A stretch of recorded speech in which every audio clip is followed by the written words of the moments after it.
लेकिन इतना बड़ा काम कि एक मुल्क के वजीर आजम को धमकी देकर हटा दिया जाता है और कुछ नहीं होता। और खास तौर पे जो आपको इन्वेस्टिगेट करना, जो मैं चाहता था, मेरे ऑनरेबल चीफ जस्टिस, जो मैं चाहता था, यह तो पता चल रहा था कि डोनाल्ड लू ने किसको पैगाम दिया।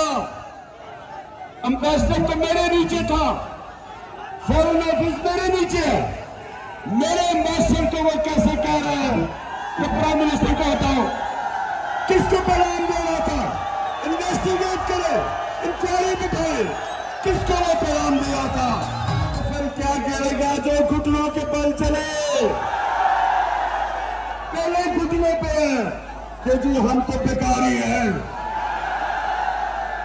क्या बेरोजगार हम बेकारी हैं? हम किसकी उम्मत है? नबी सल्लल्लाहु अलैहि वसल्लम की, दुनिया की तारीख का सबसे अजीम लीडर।